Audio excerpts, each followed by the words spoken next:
Assalamualaikum dan salam sejahtera. Saya daripada kumpulan GB Innovator Team yang meliputi barisan pembentang-pembentang. Abstrak.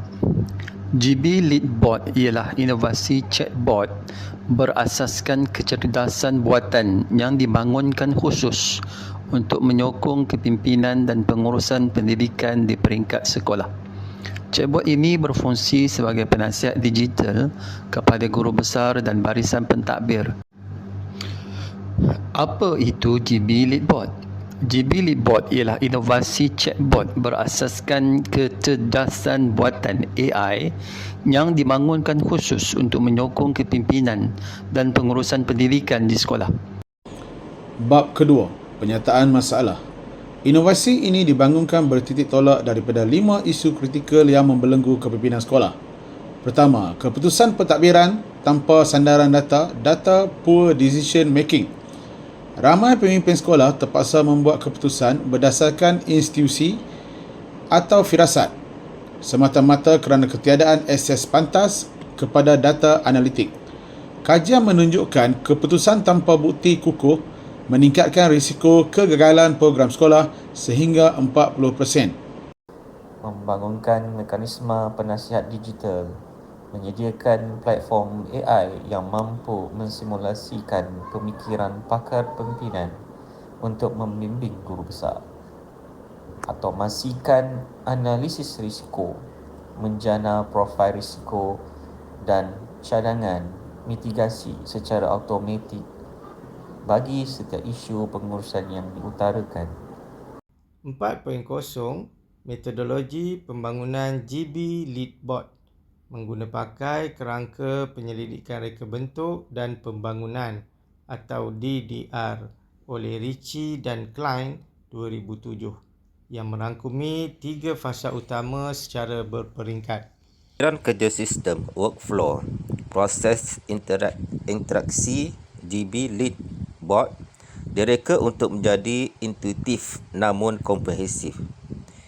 Input isu, pengguna memasukkan senario, contoh Cikgu A kerap tidak hadir bertugas tanpa sebab, apakah tindakan saya?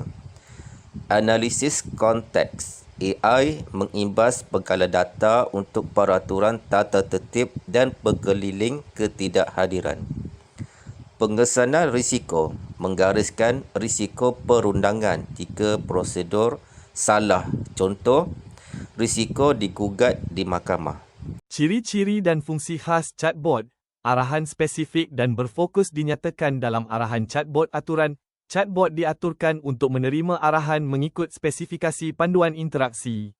Ada juga ciri muat naik fail atau kepil fail dan fungsi suara. Pengetahuan chatbot adalah berpandukan pengkalan data. Bahasa yang digunakan adalah bahasa Melayu. Ada paparan mula menggunakan data dari fail dibekalkan. 6.0 Impak inovasi. Keberkesanan GB Leadbot dapat dilihat melalui 4 dimensi impak utama. 1. Impak kepada kompetensi pemimpin. Peningkatan keyakinan. Pemimpin mempunyai pakar rujuk 24 jam, 7 hari seminggu. Membolehkan keputusan dibuat dengan yakin dan cepat. GB Leadbot bukan sekadar alat teknologi tetapi merupakan rakan strategik dalam transformasi kepimpinan pendidikan. Ia tidak dicipta untuk menggantikan kebijaksanaan manusia atau human wisdom seorang guru besar. Sebaliknya berfungsi untuk membebaskan pemimpin daripada bebanan teknikal dan kognitif yang tidak perlu. Dengan menggabungkan kepintaran buatan dan kepimpinan manusia atau human AI collaboration, GB Leadbot berupaya memacu sekolah ke arah tadbir urus yang cemerlang, telus dan berintegriti tinggi selaras dengan aspirasi pendidikan abad ke-21.